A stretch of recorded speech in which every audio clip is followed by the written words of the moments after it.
Allowance is made for fair use for purposes such as criticism, comment, news reporting, scholarship, and research. Fair use is a use permitted by copyright statute that might otherwise be infringing. Non-profit, educational, or personal use tips the balance in favor of fair use. আজকে 1.5 বছর থেকে তোমার বউ শ্বশুর বাড়িতে বাপের বাড়ি পড়ে আছে। এখান থেকে এখানে তুমি রাখবে আজকে একদিন তোমাকে সরাই দিবে, দ্বিতীয় দিন কি তোমাকে বাড়ি থেকে তাড়িয়ে দিবে, চলবে? নমস্কার বন্ধুরা, আজকে আমি নিজের প্রফেশনাল লাইফটা আপনাদের সঙ্গে তুলে ধরছি। আজকের যে কেসটি রয়েছিল সেই কেসটিতে 1.5 বছর সম্পর্ক ছিল না স্বামী স্ত্রীর মধ্যে, তার মধ্যে একটা বাচ্চা বড় হচ্ছিল। তো তারা কিভাবে মিলিত হচ্ছে সেটাই আজকে তুলে ধরছি।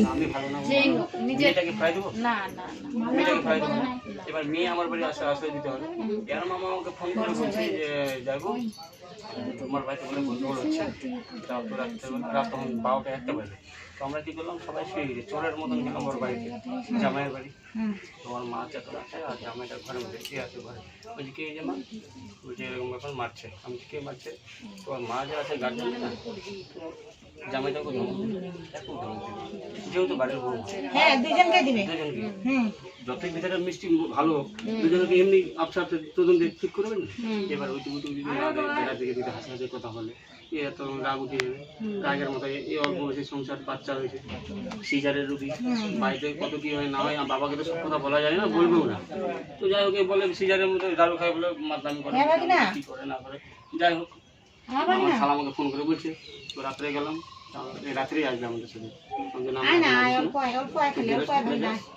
আর মাঝে মাঝে ঝগড়া হয়। তার আগে একবার হালালপুর নিয়ে গেল, হালালপুরের রাস্তাতে কি নিয়ে ঝগড়া, তারপরে কি হয় না হয়, বেড়াতে যখন আসবে ব্যাগ ফাঁক করে দেখবে কি তো সংসার হয়ে যায় না। আমি বাবা হয়তো সব বলে, তো আমার একটাই কথা যে আমার অত দিন আগে দরকার নাই, বুঝলেন ম্যাডাম? আমার দিদি একটু গল্প বলেছেন, তো আমার কথা হচ্ছে অত আমার দেখার দরকার না, বিয়ে দিয়ে যেখানে বিয়ে দিতে হবে, মেয়ে শুধু সংসার নিয়ে ভাতটা খেলে আমার বেটি বেটি বেটি 1.5 বছর থেকে আসলে মনে না না। তারপরে 5টা মেম্বার নিয়ে বিচারে বসছিল, 5টা মেম্বার নিয়ে বসছিল, মানব ছিল, তারপরে আরো 2টা মেম্বার ছিল, মা তার ছিল, জামিনের আমাদের ছিল, আর একটা ডাক্তার যে আছে। তো ওখানে বিচারে ফাইনাল হলো, যেগুলো ডিমান্ড দিয়েছিলাম ফাইনাল হওয়ার আর কি, দিয়ে গাড়ি যেটা নিয়ে ফেরত দিবে, আর যা ডিমান্ড দেওয়া হয়েছিল 30 না 35 টাকা আর যা তারপরে আর আধার কার্ডটা ঠিক নাই আছে, রুমা মাহাতো হয়ে গেছে সীমা মাহাতো, তো তার জন্য কিন্তু ওনার নাম ঠিকানা ঠিক নাই, তো তার জন্য। তো আমি আজকে রাস্তার পরে আসিতে আসি, আর আমিও ভাবছি মেয়ে যদি চলে যাবে, ঠিক আছে, তাকে বলে তুই চলে আসতে সংসার করতে দিবি, আমি আজকে আসি, আমার দুটো ছেলে আছে, দুদিন পরে বিয়ে দিতে হবে, সেই বেড়ার ঘরে যে একটা মেয়ে আছে স্কুলে গেছে, বড় বয়স মোটামুটি 10 বছর পার হয়ে স্কুলে গেছে। তো আমি নিজেরটা ভাবছি ঠিক আছে, কিন্তু চাকরি চাকরা আছে, পরের বৌমা যখন আসবে তখন মেয়েটাকে তোর বাবা থেকে ঘরে ঢুকে রেখে দিচ্ছে, তোর আমার ছেলেকে সাইডে আলাদা ঘর করে মেয়েটাকে দেখতে পাবে না, সবগুলাই ভাবছি, বুঝলেন?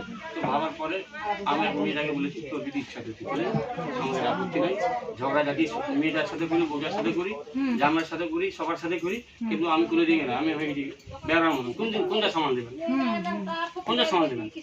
তো ওর যেটা ভালো হয় ও করুন, আমি কিছু বলতে যাবো, ও চলে গেলে চলে যাবে, আমার আপত্তি নাই, না গেলে না যাবে। সংসার যেহেতু এই করবে জানাই করবে, আর আমার কথা হচ্ছে যদিও যায় তো সংসারে অশান্তি আমার বাবা হিসাবে এবার আমার যেটা বউ আছে আমি যাবো 500 টাকা আমার খরচা হবে, আমি এবার আমার আপনিটাকে বিশ্বাস করবেন না, আপনি এমন কোনো সারাদিনে 100 টাকা নিজে খাওয়া খায়, দোকান ওটাতে জিজ্ঞাসা করে নিজে খায় না, নিজে খায় না, ওকে দেখলাম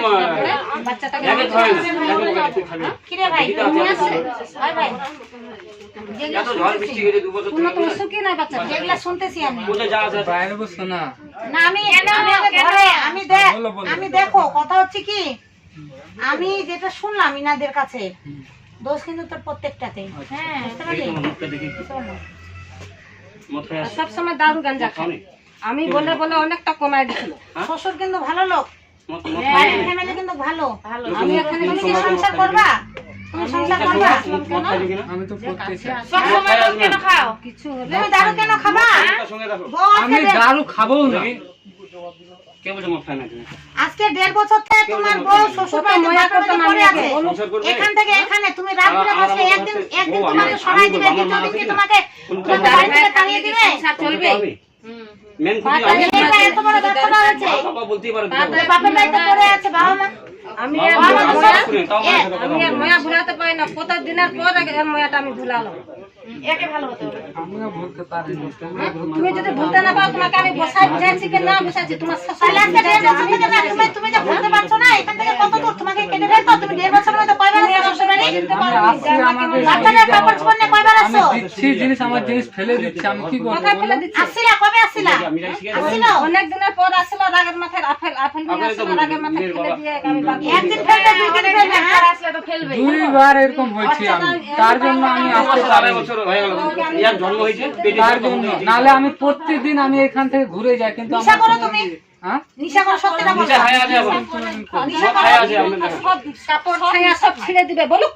মদ না খেলে আবার সাহস পাবে না ম্যাম আমরা যে দায়িত্ব হয়েছে মেয়েটাকে নিয়ে যেতে হবে, আমাদের তোমার বাজার বাড়ি মধ্যে নিশা করলে পরে আমরা ফাঁসবো? এরকম ছায়া এরকম ছিঁড়ে আজকে নিয়ে যাবি, আজকে আমরা নিয়ে যাবো, তোমাকে এখানে লিখে দিতে হবে। হ্যাঁ, লিখে দেবো যে আমি দারু খাবো না। তুমি যদি তোমার বউর উপরে তোমার বউর গায়ে হাত দাও, তোমার বউকে অত্যাচার করো, টর্চার করো, তাহলে কিন্তু তুমি যদি নিশা করো তাহলে কিন্তু আমার একটাই কথা ছেলে মেয়ে যাই যেখানে যায় সুখে দাম নুন ভাত খায় আমরা সবারই হয় এখানে লিখে দিতে হবে। তারপরে কিন্তু আমরা বউ তোমার বউকে আমরা তোমার কাছে আমরা তোমার বাড়িতে দিয়ে আসবো। আর তুমি যদি বলো যে না, আমি নিশা করছি, তাহলে আমরা এর মধ্যে আমি নেই।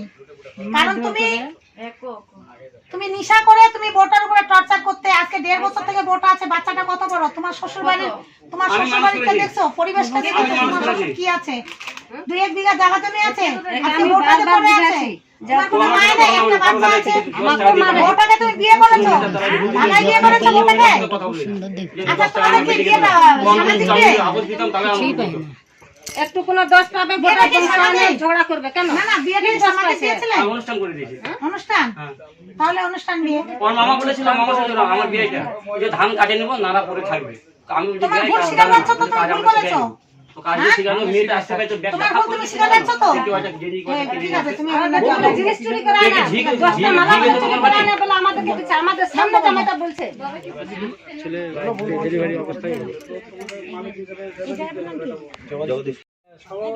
শাখা পড়াবে কালকে, আর চুরি হয়েছে সেটা ছোট ছোট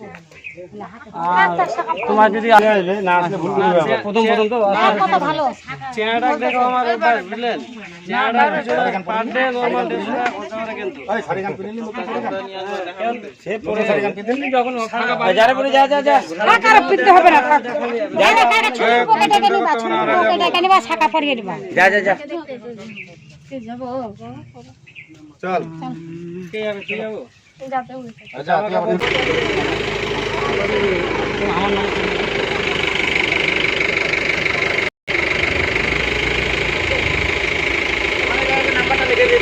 আমি হচ্ছে এগুলো ভাই